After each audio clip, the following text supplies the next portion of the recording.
올려놨으니 이 부분도 혹시 관심 있으시면 참고해 보시면 좋을 것 같습니다. 네. 좀 짧게 얘기하려고 했는데, 역시 커리어 스토리를 얘기하다 보니 시간이 많이 흘렀는데요.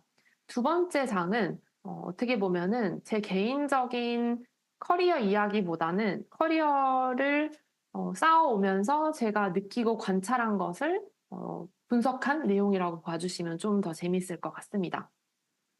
해외와 다른 국내의 마케팅 특징 4가지. 사실 하나 덧붙여서 내가 5가지를 넣긴 했는데요. 부제는 다름을 이해하되 자부심을 가져야 하는 이유입니다. 보시다 보면 왜 이런 부제를 붙였는지 아마 바로 이해가 가실 거예요. 특징 첫 번째는 뭐냐면요. 트렌드도 반응도 빠르다. 여기에 보시는 사진에 있는 마라탕, 탕후루, 티링, 팝업스토어. 저 팝업스토어는 성수의 한 장면인데요. 위픽의 오피스도 성수에 있죠. 팝업의 성지잖아요. 이제 이러한 키워드를 보면서 느껴지는 게 있다면 아마도 빠르게 뭔가 트렌드가 되었다라는 것일 텐데요. 해외 마케터로 일하면서 가장 크게 느끼는 점이기도 해요. 한국 소비자들은 해외 소비자들에 비해서 새로운 트렌드에 매우 매우 민감하다. 정말 민감하다.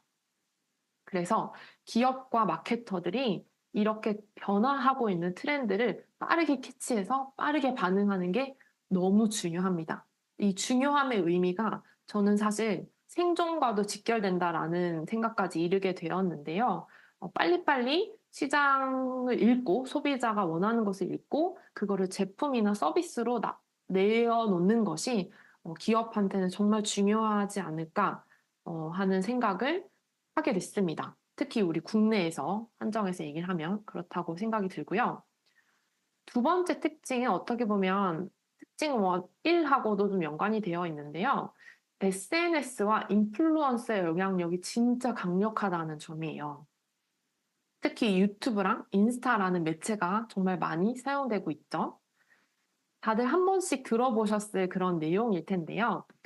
유명 연예인이나 유튜버, 인스타그램 인플루언서 같은 분들을 통한 마케팅이 매우 매우 효과적인 편입니다. 그렇다고 미국이나 영국 다른 나라에서 이런 마케팅을 안 하는 건 아닌데요. 제가 느꼈을 때는 한국에서의 그 보편적으로 사용하는 빈도는 훨씬 더 높은 것 같아요.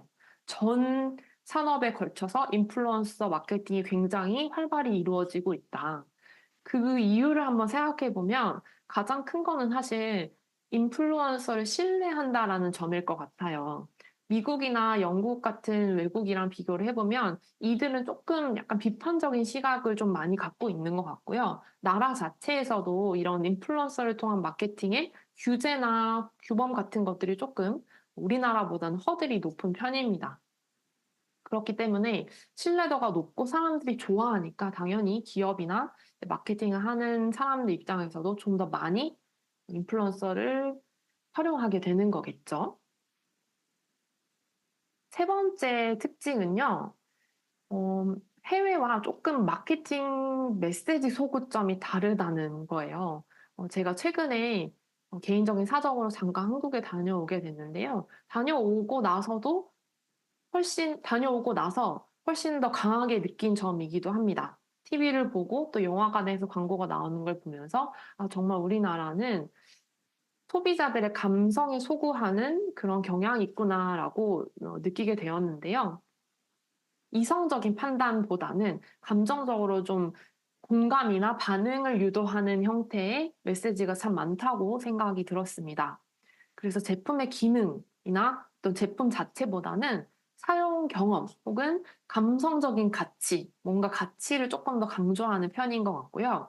아마도 정서적인 유대감을 조금 중요시하는 문화라서 조금 이런 점이 강하게 작용되지 않았나라는 저만의 분석을 한번 붙여보고 싶고요. 아, 그럼 다른 나라는 어떻게 마케팅 하나요? 이게 지금 도리토스 아시죠? 도리토스 이제 과자인데요. 이 슈퍼볼이라는 굉장히 중요한 행사가 있어요. 미국에는 스포츠 행사인데 그때 이제 탑 10 광고 이런 식으로 슈퍼볼 행사에서 보여져가지고 아주 인기가 많았던 광고들을 모으는 그런 시리즈 그런 것들이 많이 있어요. 그 중에 하나인데요. 정말 유치해 보이지만 스토리텔링이에요. 그냥 이제 뭐 어떤 사람이 도리토스를 사러 매장에 갔는데 하나밖에 안 남았고 그거를 어떤 청년이 가져가라고 하니까 할머니 두 분이 그걸 가지고 뺏어와야겠다 하면서 싸우다가 결국은 도리토스를 되찾아왔다 뭐 이런 내용인데 약간 이런 느낌으로 스토리텔링이 좀 많이 강조되는 그런 편인 것 같습니다. 그리고 아무래도 미국이 좀 개인주의 사회로 좀 잘 알려져 있잖아요. 그만큼 좀 개인, 사회보다는 개인에 집중하는 편이라고 저는 느꼈습니다. 영국은 제가 살고 있는 곳인데요. 영국은 유머와 풍자의 나라예요. 근데 이 유머라는 게 약간 좀 sarcastic한, 좀 풍자적인 느낌이 있거든요. 어, 광고도 좀 비슷합니다. 유머러스하고 좀 위트 있는 메시지를 좀 좋아해요. 약간 막 깔깔 웃는 것보다 피식 웃게 되는 이런 종류를 좀 좋아하거든요. 여기 사람들은. 그래서 이런 유머러스하고 위트 있는 메시지 혹은 뭐 역사적인 스토리랑 현대적인 감성이 잘 합해진 이런 구와 신의 조화 이런 것들을 좀 선호하는 경향이 있다고 저는 생각이 들었습니다. 프랑스는 어떠냐면요. 예술의 나라잖아요. 예술과 문화적인 요소를 많이 강조하는 편이에요. 미적이고 감각적인 표현이 아주 중요한데요. 지금 보시는 스크린샷은 에어프랑스의 광고예요. 근데 에어프랑스 광고인데 에어프랑스와 관련된 내용 하나도 안 나와요. 이 여자분이 긴 드레스를 끌고 막 이 등대 같은 곳으로 올라가는데 한번 보시면 아시겠지만 정말 아름다운 영상이거든요. 영화처럼. 이런 스타일을 좀 선호한다라는 생각을 합니다. 고급스럽고 세련되고 뭔가 이미지를 통해서 감정에 소구하는. 특징 네 번째는요. 풍부한 로컬 마케팅 채널입니다. 이거 굉장히 한국인으로서 저는 엄청나게 자부심을 느끼는 부분이기도 해요. 우리나라는 자체적으로 개발한 플랫폼을 많이 사용합니다. 그렇기 때문에 이 플랫폼이 마케팅 매체로서도 많이 활용이 되는 거죠. 사실 옛날에 나온 것까지 다 생각하면 옛날에 뭐가 있었죠? 뭐 네이트, 싸이월드라던가 페이스북보다도 먼저 나왔잖아요. 어떻게 보면은 전신이라고도 할 수 있는데 다만 이제 우리나라가 영어를 쓰는 국가가 아니고 지정학적으로 조금 외진 곳에 있다 보니 그만큼의 주목을 못 받았을 뿐 정말 훌륭한 사람들이 모여서 훌륭한 플랫폼을 많이 만들고 있다라고 생각을 하는데요. 글로벌 채널에서는 각각의 나라가 자기네가 자체적으로 만든 로컬 플랫폼이 그렇게 많지는 않아요. 그래서 미국이나 뭐 이제 주류 국가에서 만든 플랫폼을 활용해서 캠페인을 집행을 하는데요. 여기 이제 보이시는 다양한 뭐 메타, 링크드인, 유튜브 뭐 이런 것들 있겠죠. 그래서 국내에서 인지도를 높이려면 로컬 채널을 통해서 마케팅을 하는 게 필수입니다.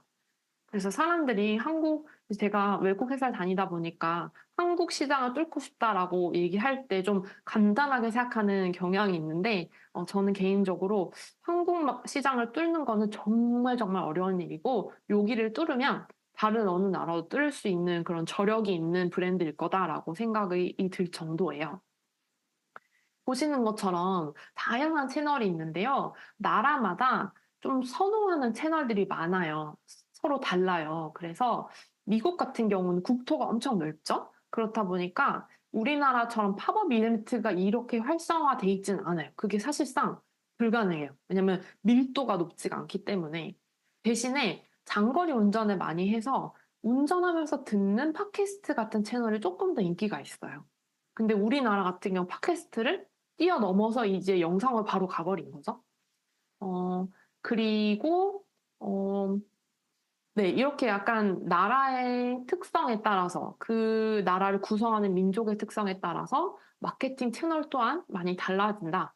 우리나라의 경우는 우리가 만든 플랫폼을 많이 쓰는 경향이 있다라는 점을 전달해보고 싶었고요. 마지막 특징 다섯 번째는 상향 평준화된 국내 마케팅 퀄리티.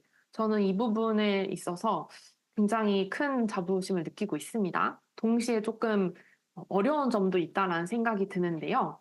일단 상향 평준화됐다는 게 어떤 의미냐라고 물으신다면 마케팅 캠페인이 너무 경쟁적이에요. 외국은 이렇게 경쟁이 이렇게 기본적으로 치열하지 않거든요. 뭔가 잘 나가는 일부 선진 기업들만 훌륭한 마케팅 캠페인을 한다고 보시면 돼요.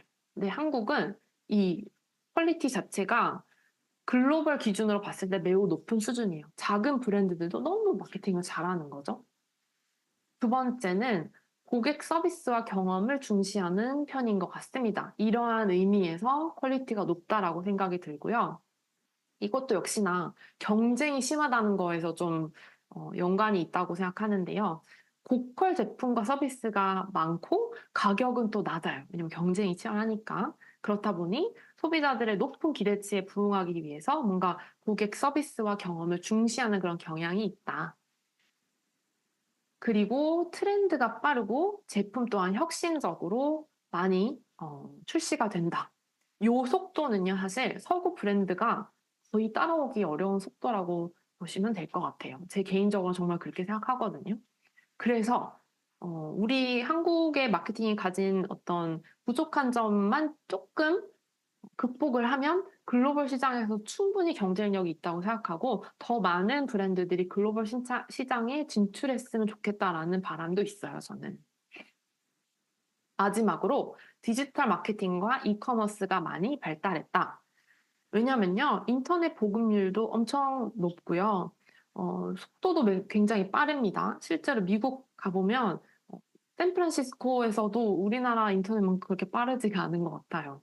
이러한 IT 인프라가 잘 돼 있기 때문에 디지털 마케팅이나 이커머스에 있어서도 강점이 있고 또 소셜미디어 사용률도 높고요. 그래서 모바일 마케팅도 잘 발달해 있습니다.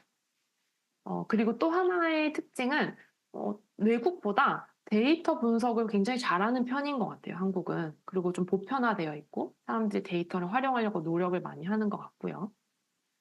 여기서 이제 벗이 나옵니다. 좋은 얘기만 했잖아요. 근데 제가 좋은 점을 얘기했기 때문에 또 어떻게 보면 좀 개선이 필요하거나 이런 점은 조금 문제일 수도 있겠다라고 느끼는 부분이 몇 가지가 있어요. 가장 큰 거는 아무래도 이런 경향이 있다 보니 유사한 전략과 패턴을 사용하는 경우가 진짜 많습니다. 되게 결국엔 비슷해져요. 그리고 과장 광고나 허위 광고, 부적절한 표현 이런 문제들도 심심치 않게 있는 것 같아요. 특히나 어그로성이나 과장을 많이 해서 사실 그 제품이나 서비스의 가치보다 너무 높게 프리미엄 가격 전략을 쓰는 곳들도 많이 보는데요. 제가 느끼기에 외국에서는 그런 사례가 그렇게 많지는 않은 것 같아요. 한국에는 오히려 그런 프리미엄 전략이 잘 먹히는 것 같다라는 생각이 들고 이 부분이 반드시 건강한 그런 문화인 것 같지는 않다는 생각을 합니다. 그래서 차별화된 브랜드 이미지를 만드는데 어려움을 겪는 회사들이 꽤 많다라는 생각이 들고요. 동시에 이러한 이유도 있겠지만 외국처럼 좀 작지만 되게 오랫동안 이어져 오는 브랜드들이 그렇게 많지는 않은 것 같아요. 빨리 생겼다가 빨리 없어지고 지속적인 가치를 추구하기가 조금 어려운 환경이 아닌가라는 생각을 덧붙여 보면서 마지막으로 그럼 이런 특성을 왜 갖게 됐을까요? 라고 물어보신다면 저는 간단하게 네 가지를 뽑아보고 싶어요. 이 부분은 아마 여러분들 또한 잘 아실 거기 때문에 간단히 한번 얘기를 해보고 다음 장으로 넘어가 보려고 하는데요. 일단 너무 좁습니다. 작고 밀집돼 있고요. 대도시에 또 다 모여 살고 있잖아요. 뭔가 정보가 퍼지기에 너무 퍼펙트한 환경이에요. 새로운 트렌드랑 제품이 나오면 사람들이 그냥 길을 가면서 너무 잘 볼 수 있는 그런 환경인 거예요. 그리고 교통 인프라도 좋고 뭔가 상품을 유통해도 빠르게 전달이 될 수 있는 그런 구조라고 보시면 됩니다. 그래서 이런 특성을 갖게 된 것 같고요. 이것 때문에 치열한 경쟁이 생겼다고 볼 수도 있을 것 같아요. 제한된 시장에서 더 많은 소비자한테 우리 제품을 팔아야 된다고 하면 기업들이 정말 열심히 치열하게 경쟁을 하겠죠. 그럼 어떻게 해요? 살아남으려면 트렌드를 따라가고 또 선도해야 되고 그러다 보니 제품 수명 주기도 짧아지고 소비자는 좀 익숙해요. 당연한 거 아니야? 빨리 새로운 거 내놔야지. 이게 서로를 좀 압박하는 그런 경향이 있다라는 생각을 저는 많이 하거든요. 그래서 소비자도 뭔가 기대치도 높고, 경쟁이 좀 심한 소비 문화 때문에 뭔가 남들과 다르지 않거나 뒤처지지 않으려는 그런 심리도 조금 있는 것 같습니다. 세 번째는 높은 SNS 사용률인데요. 한국의 SNS 사용률이 전 세계 2위예요. 세계 평균보다 약 2배가 높거든요. 되게 많은 사람들이 많은 확률로 SNS를 사용하고 있다. 그래서 여기를 통해서 접하는 정보의 영향을 많이 받고 구매 결정을 할 때 인플루언서의 리뷰나 추천을 좀 많이 참고하는 편인 것 같다. 이러한 것 때문에 이제 아까 말씀드렸던 뭐 인플루언서 마케팅이 좀 잘 된다라고 보실 수 있을 것 같고요. 마지막으로 좀 문화적 특성인데요. 집단주의가 있다라고 볼 수 있을 것 같아요. 외국에 비해서 비교적으로. 왜냐면 문화적이나 언어적으로 되게 동질적인 사회인 것 같습니다. 그래서 다 한국어를 쓰고 생긴 것도 비슷하고 종교도 거의 비슷하고 하다 보니까 조금 남들과 비슷해야 된다라는 약간의 그런 생각들이 많이 머릿속에 자리 잡고 있는 것 같고요. 주위 사람들이 쓰고 주위 사람들이 먹고 입는 것에 좀 영향을 많이 받는 편인 것 같다. 그리고 또 우리나라에 또 빨리빨리 문화가 있잖아요. 이런 신속하게 결정을 내리는 것도 기업과 소비자 모두가 갖고 있는 특성이기 때문에 이런 4가지 정도 이유로 앞서 말씀드린 5가지 특성이 나온 게 아닐까 생각이 듭니다. 네, 그래서 조금 어떻게 보면 커리어와 살짝 다른 내용을 제가 압축해서 설명을 드렸는데요. 다시 좀 커리어 쪽으로 돌아와서 글로벌 마케터로서 어떻게 자기 개발을 할 수 있는가 팁을 좀 정리해봤어요. 부제는 멈추지 않는